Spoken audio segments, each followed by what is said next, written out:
नमस्ते प्रिय मित्रगण, संस्कृत वयोनम चैनल पर आप सभी का हार्दिक स्वागत है। नीति शतकम की इस श्रृंखला में आज हम मंगलाचरण यानी कि प्रथम श्लोक का अध्ययन करेंगे। जैसा कि हम सबको विदित है, नीति शतकम जो है वह भर्तृहरि की एक उत्कृष्ट रचना है, जिसमें संस्कृत सुभाषितों का संकलन किया गया है। मूलतः भर्तृहरि के नाम पर साहित्य के क्षेत्र में 3 कृतियां प्राप्त होती है, जिसमें प्रथम है नीति शतकम, द्वितीय है श्रृंगार शतकम और तृतीय है वैराग्य शतकम। भर्तृहरि इस नाम पर भी काफी चर्चा और विचारणाएं विद्वान ने की है। व्याकरण में भी एक भर्तृहरि हो गए हैं, जिन्होंने वाक्यपदीयम नामक ग्रंथ की रचना की हुई है। तो वाक्यपदीयम के रचनाकार और नीति शतकम, श्रृंगार शतकम और वैराग्य शतकम के रचनाकार एक ही है या अन्य है, यह काफी सारी संभावनाएं और परिस्थितियां हमें विदित नहीं है, लेकिन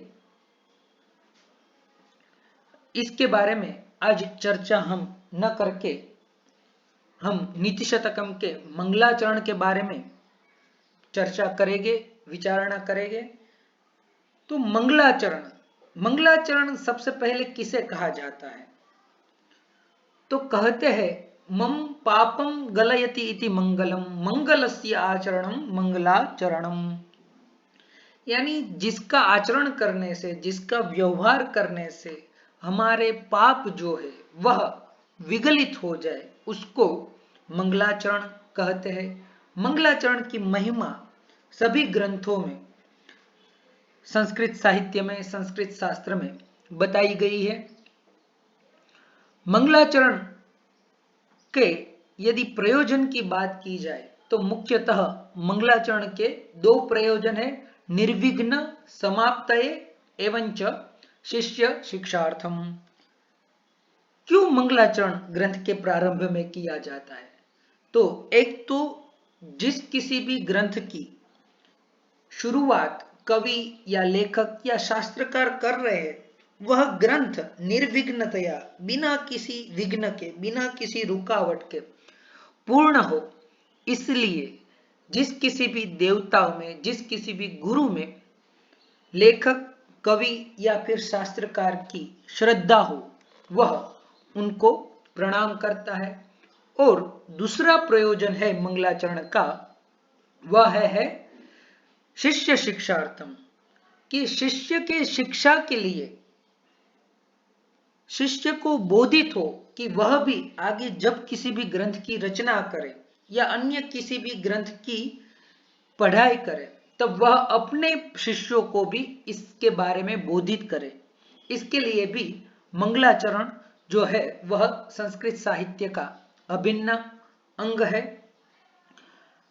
और विघ्न विघात के लिए जैसे हमने बताया, काफी सारे ग्रंथ है जिसमें मंगलाचरण काफी सारे किए गए, लेकिन फिर भी वह ग्रंथ एक कर्ता से पूरा नहीं हुआ है। तो वहां पर विद्वानों ने यह बताया है कि विघ्न प्राचुर्य की वजह से, पूर्व जन्मार्जित विघ्न प्राचुर्य की वजह से वह ग्रंथ पूर्ण नहीं होता। जैसे कि कादंबरी ही ग्रंथ है जो बाण भट्ट की एक उत्कृष्ट रचना है, लेकिन बाण भट्ट उसे पूर्णतया नहीं कर पाए, पूर्ण लिख नहीं पाए। तब उसके पुत्र पुलिन भट्ट या भूषण भट्ट ने यह ग्रंथ पूर्ण किया, जबकि कादंबरी में बाण भट्ट ने 17 मंगलाचरण किया है।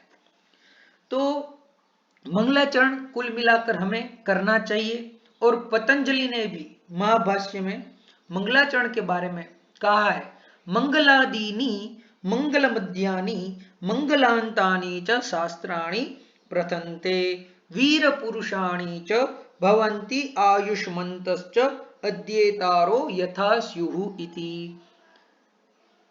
पतंजलि का मानना है कि 3 प्रकार के मंगलाचरण जिस किसी भी ग्रंथ में करने चाहिए, जिसमें मंगलादिनी यानी ग्रंथ की शुरुआत में एक मंगल होना चाहिए, फिर मंगल मध्य यानी ग्रंथ के बीच में एक मंगल का आचरण करना चाहिए, और जब ग्रंथ समाप्ति पर हो वहां पर मंगल का आचरण करना चाहिए। मंगल मध्य कहाँ है, ऐसा कहीं पर निश्चित नहीं किया गया कि यहीं पर मंगल मध्य हो। हर कहीं पर आप मंगल मध्य का प्रयोजन कर सकते हैं। वैयाकरण सिद्धांत कौमुदी है, रामचरितमानस जैसे ग्रंथ है जिसमें प्रत्येक कांड की शुरुआत में मंगलाचरण संत श्री तुलसीदास जी महाराज ने किया हुआ है। और पतंजलि बताते हैं कि क्यों करना चाहिए, तो आयुष्मन्तश्च अध्येतारः यथा स्युः। मंगलाचरण से हमारी जो आयु जो है, जो इस ग्रंथ का पठन करने वाला है वह संपूर्ण आयु को प्राप्त करे, इसलिए भी शास्त्र में मंगलाचरण करना चाहिए। अब हमारे सामने प्रश्न यह है कि मंगलाचरण क्यों करना चाहिए, मंगलाचरण का प्रयोजन क्या है, मंगल शब्द का अर्थ क्या है, यह सारी चीज तो हमने ठीक से जानी, लेकिन मंगलाचरण कितने प्रकार का है तो उसके बारे में बताया गया है कि आशीर नमस्क्रिया वस्तु निर्देशो वापि तन्मुखम। मंगलाचरण के मुख्यतः 3 प्रकार बताए गए हैं, जिसमें प्रथम है आशीर्वादात्मक, द्वितीय है वस्तु निर्देशात्मक और तृतीय है नमस्कारात्मक। अधिकतर ग्रंथों में जो मंगलाचरण है वह नमस्कारात्मक ही मंगलाचरण प्रयुक्त होता है। यहां पर भी नीति शतक में भर्तृहरि ने नमस्कारात्मक मंगलाचरण का ही प्रयोग किया है, और शांत मूर्ति ब्रह्म को उन्होंने तेज स्वरूप ज्योति स्वरूप ब्रह्म को, जो अद्वितीय है, सर्वम खलविदम ब्रह्म है, उस ब्रह्म को यहां पर नमस्कार किया है। तो अधिकतर नमस्कारात्मक मंगलाचरण का ही प्रयोग होता है, लेकिन कहीं कहीं पर हमें आशीर्वादात्मक और वस्तु निर्देशात्मक मंगलाचरण का प्रयोग प्राप्त होता है। जैसे भास के काफी सारे नाटक है, रूपक है, जिसमें भास वस्तु निर्देश युक्त नमस्कारात्मक मंगलाचरण का प्रयोग करते हैं। जैसे कि स्वप्न वासव दत्तम है, तो वह मुद्रालंकार का प्रयोग करके उस पात्र के यानी उस वस्तु के निर्देश भी कर देते हैं, और बलराम इत्यादि देवताओं को नमस्कार भी कर देते हैं। जैसे कि है उदयन वेन्दु सवर्णा वासव दत्ता बलो बलस्य त्वाम पद्मावतीर्ण पूर्णो वसंत कमरो भुजो पातम। तो स्वप्न वासव दत्तम नाटक में जितने भी पात्र है उनका मुद्रालंकार से पर्याय से उनका नाम भी आ गया, और बलदेव जी को नमस्कार भी हो गया। उसी प्रकार पंचरात्रम में भी द्रोण पृथिव्यर्जुन भीमदूतो यह कर्णधारः शकुनीश्वरस्य दुर्योधनो भीष्म युधिष्ठिरः स पायाद विराट उत्तर गोभिमन्यु। यहाँ पर भी भगवान श्री कृष्ण को भास नमस्कार भी करते हैं, और पंचरात्रम में प्रयुक्त पात्रों का नामाभिधान भी, नाम परिगणन भी मुद्रालंकार के माध्यम से करते हैं। तो इस प्रकार से मंगलाचरण का प्रयोजन, मंगलाचरण के हेतु, मंगलाचरण के प्रकार इत्यादि को जानने के बाद चलिए हम नीति शतकम के मंगलाचरण की ओर बढ़ते हैं। तो सबसे पहले मंगलाचरण का गान करते हैं, जो कि अनुष्टुप छंद में भगवान भर्तृहरि ने हमारे सामने लिखा हुआ है। अनुष्टुप छंद का यदि लक्षण कहा जाए तो श्लोके षष्ठम गुरुग्नेयम सर्वत्र लघु पंचमम द्विचतुष्पादयोर्रस्वम सप्तमम दीर्घमन्ययोः। जिस किसी भी श्लोक का हम पठन करें तो उस श्लोक में कौन सा छंद है, कौन सा अलंकार है, इसका हमें अवश्य ज्ञान करना चाहिए, जिससे हमारी साहित्य में अच्छे से गति हो। तो इस प्रस्तुत मंगलाचरण में अनुष्टुप श्लोक है, और अनुष्टुप छंद का लक्षण है कि उस छंद में प्रत्येक पाद का, श्लोकों में 4 पाद होते हैं, तो इसमें अनुष्टुप छंद में प्रत्येक पाद में पांचवा अक्षर लघु रहेगा यानी ह्रस्व रहेगा, छठा अक्षर प्रत्येक पाद का दीर्घ रहेगा यानी गुरु रहेगा, और द्वितीय और चतुर्थ पाद में सातवां अक्षर ह्रस्व रहेगा और प्रथम और तृतीय पाद में वही सातवां अक्षर दीर्घ यानी गुरु रहेगा। तो चलिए श्लोक का पठन करते हैं। दिक्कालाद्यनवच्छिन्ना नंत चिन्मात्र मूर्तये स्वानुभूत्येकमानाय नमः शांताय तेजसे, नमः शांताय तेजसे। जो दिशा और कालों से अनवच्छिन्न है यानी जो परिमित नहीं है, सीमित नहीं है, जो दिशा और काल से असीमित है, जो अनंत है, जिसका कोई भी अंत नहीं है, जो चैतन्य स्वरूप है, चिन्ह मात्र रूप है और जिसकी अनुभूति मात्र और मात्र आत्मानुभव से होती है, स्वानुभूति से होती है, ऐसे ज्योति स्वरूप ब्रह्म को हम नमस्कार करते हैं। तो यहाँ पर भर्तृहरि ने ज्योति स्वरूप ब्रह्म को नमस्कार किया है। प्रस्तुत श्लोक में नमः शब्द का प्रयोग है और हम जानते हैं पाणिनि ने अपनी सूत्राष्टाध्यायी में एक सूत्र बताया है, नमः स्वस्ति स्वाहा स्वधा लं वषट् योगाच्च। कारक प्रकरण के इस सूत्र में उपपद विभक्ति का विधान किया गया है कि उपपद के रहते हुए कौन सी विभक्ति का विधान करना चाहिए। तो यहाँ पर नमः के योग में पाणिनि ने चतुर्थी विभक्ति का हमें विधान किया हुआ है। नमः शब्द के योग में, स्वस्ति शब्द के योग में, स्वाहा स्वधा अलम और वषट् शब्द के योग में, इतने शब्द जहां कहीं भी हो वहां पर चतुर्थी विभक्ति हो जाती है। जैसे हम कह सकते हैं ओम गणपतये नमः, तो गणपति शब्द की चतुर्थी हो गई। ओम शिव पार्वतीभ्याम नमः, ओम राधा कृष्णाभ्याम नमः। फिर आयुष्मते स्वस्ति, अग्नये स्वाहा, पितृभ्यः स्वधा। तो इतने शब्दों के योग में चतुर्थी विभक्ति का विधान पाणिनि ने अपनी सूत्राष्टाध्यायी में किया हुआ है। इसलिए यहां पर जितने भी शब्द है प्रस्तुत श्लोक में, वहां पर नमः शब्द का योग होने से चतुर्थी विभक्ति का विधान किया है। जैसे प्रथम शब्द जो दीर्घ सामासिक शब्द है, वहां पर दिक्कालाद्यनवच्छिन्नानंत चिन्मात्र मूर्तये, यह एक शब्द हुआ जो चतुर्थी विभक्ति में है। दूसरा नमः शब्द के योग में चतुर्थी विभक्ति वाला शब्द है स्वानुभूत्येकमानाय, फिर शांताय और अंतिम है तेजसे। तो पदच्छेद की चर्चा करते देखते, तो दिक्कालादि अनवच्छिन्न अनंत चिन्मात्र मूर्तये स्व अनुभूति एकमानाय नमः शांताय तेजसे।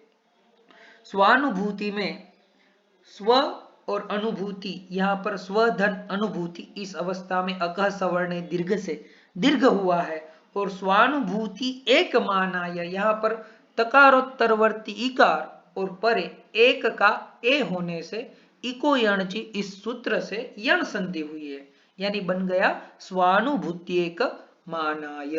उसी प्रकार दिक्कालादि धन अनवच्छिन्न, यहाँ पर भी यण संधि इको यणची सूत्र से हुई है और बना दिक्कालाद्यनवच्छिन्न, और फिर अनंत, वहां पर भी दीर्घ संधि है अक सवर्ण दीर्घ इस सूत्र से।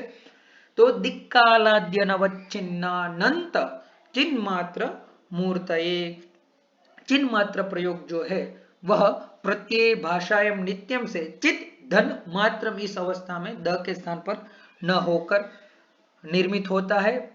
अन्वय देखे तो दिक्कालाद्यनवच्छिन्नानंत चिन्मात्र मूर्तये स्वानुभूत्येकमानाय नमः शांताय शांताय तेजसे नमः। प्रत्येक पदार्थ की यदि हम चर्चा करें तो प्रथम ही शब्द बहुत ही दीर्घ सामासिक युक्त है। दिक्कालाद्य नवच्छिन्नानंत चिन्मात्र मूर्तये। तो दिशश्च, दिशश्च यानी प्राच्यादाद्याः, पूर्व पश्चिम उत्तर दक्षिण, ईशान अग्नि नैऋत्य वायव्य, कालश्च भूतादि समय विशेषश्च आदिः येषां तैः अनवच्छिन्नः अपरिमितः पुनश्च अनंत अमर्यादिता या चित् चेतना सैव मूर्ति यस्य तस्मै दिक्कालाद्यनवच्छिन्नानंत चिन्मात्र मूर्तये नमः। बहुरी समास यहाँ पर प्रयुक्त है और अमरकोश में बताया भी गया है। दिशस्तु ककुभः काष्ठा आशाश्च हरितश्च ताः। तो दिशा के बारे में ककुभ शब्द है, काष्ठा शब्द है, आशा शब्द है। तो जो दिशा और यानी पूर्वादि और काल यानी भूत भविष्य वर्तमान आदि कालों से जो अनवच्छिन्न है यानी अपरिमित है, जिसको नापा नहीं जा सकता, और पुनश्च अनंत, और दिशा और काल से जिसको नापा नहीं जा सकता यानी जिसका कोई अंत ही नहीं है, न तो उसको दिशा के बंधनों में आप बांध सकते हैं, न तो उसे आप काल की परिधि में आप बांध सकते हैं। तो ऐसे अपरिमित, दिशा और काल से अपरिमित और अनंत अमर्यादित और कैसे चेतना स्वरूप, ऐसे ब्रह्म को हम नमस्कार करते हैं। फिर कहते हैं कि जिसको दिशा और काल से बांधा नहीं जा सकता, जो अपरिमित है, जिसको गिना नहीं जा सकता, जो अनंत है, अमर्यादित है, तो इसके बारे में आपको पता कैसे चला कि ऐसे भी कोई तत्व जो है इस संसार में एग्जिस्ट करता है, रहता है। न तो आपने उसे देखा, न तो आपने उसे जाना, तो आपको कैसे पता चला कि वह किसी भी बंधन में बंधा हुआ नहीं है, जो अपरिमित है। तो फिर बताते हैं स्वानुभूति एकमानाय, स्वानुभूति आत्मानुभव एव एकम मुख्यम अद्वितीयम मानम व स्वप्रकाश साधनम यस्य तस्मै नमः। स्वानुभूत्येक मानाय, जो प्रत्येक मनुष्य को, प्रत्येक मानुष को अपने अंतःकरण में रत पुंडरिक में विराजित उस चैतन्य तत्व की अनुभूति प्रतिपल होती रहती है कि उसका अनुभव करने के लिए हमें कहीं बाहर नहीं जाना है। वह इंद्रियातीत है, उसको अपनी स्थूल इंद्रियों से वह अनुभव गम्यमान नहीं है। उसकी अनुभूति करने के लिए तो आपको अपने अंदर झांकना पड़ेगा, आपको अंदर ध्यानस्थ होना पड़ेगा, तभी उसकी अनुभूति होती है। यानी है, एग्जिस्ट करता है। तो किस प्रकार से पता चला? तो योगियों ने समाधि में, निर्विकल्प समाधि में उस पर ब्रह्म का रसास्वादन किया, वह जो परमानंद है उसकी प्राप्ति की। इससे हमें पता चला कि वह है तो अनादि अनंत, वह किसी भी सीमाओं में, किसी भी अवस्थाओं में या किसी भी काल में वह परिमित नहीं है, लेकिन फिर भी वह एग्जिस्ट करता है, वह है, क्योंकि उसकी अनुभूति प्रत्येक जंतु को होती है। फिर आगे पूछ रहे कि चलो अनुभूति भी हो गई है, वह किसी भी परिमाण में बंधता भी नहीं है, लेकिन वह है कैसे, गुण कैसे है? तो निर्गुण के कैसे गुण? फिर भी बता रहे हैं कि वह शांत स्वरूप है। शांताय नमः। अविद्या तत्कार्य संबंध शून्यत्वात् प्रसन्नाय, अयम आत्मा ब्रह्म जिसे कहते, यानी जो आनंद की साक्षात अनुभूति है। इसीलिए भागवत वगैरह ग्रंथों में भी कहा गया सच्चिदानंद रूपाय, जो सत स्वरूप, चित स्वरूप और आनंद स्वरूप है। तो यहां पर भी शांत शब्द जो है वह आनंद का ही प्रदर्शक है, जो अविद्या वगैरह जो मायादी कार्य है उससे शून्य है। ऐसे तेज से ज्योति रूप ब्रह्म को मैं अभिवादन नमस्कार प्रणाम करता हूं। इस प्रकार से प्रस्तुत श्लोक में भर्तृहरि ने दिशा यानी पूर्व पश्चिम आदि और काल यानी भूत भविष्य आदि से अनविच्छिन्न यानी जो सीमित न होने वाले, जो अंत नहीं है जिसका, ऐसे अनंत चैतन्य स्वरूप और केवल अनुभूति रूप अनुभव्यमान ऐसे ज्योतिष स्वरूप ब्रह्म को नमस्कार करते हैं। तो आशा है कि इस प्रस्तुत श्लोक में आपको मंगलाचरण का प्रयोजन, क्यों मंगलाचरण करना चाहिए, इसके बारे में आपको सही से समझ में आया होगा और नीति शतकम का प्रथम मंगलाचरण भी आपको ध्यान से समझ में आया होगा। तो इसी बात के साथ इस वीडियो को हम यहीं पर, इस पाठ को हम यहीं पर पूर्ण करते हैं। यदि यह वीडियो आपको पसंद आए तो संस्कृत वयुनम चैनल को सब्सक्राइब करें, इस वीडियो को लाइक करें और आपके प्रतिभाव अवश्य कमेंट बॉक्स में हमें बताइए। अस्तु, धन्यवादः, पुनः मिलामः।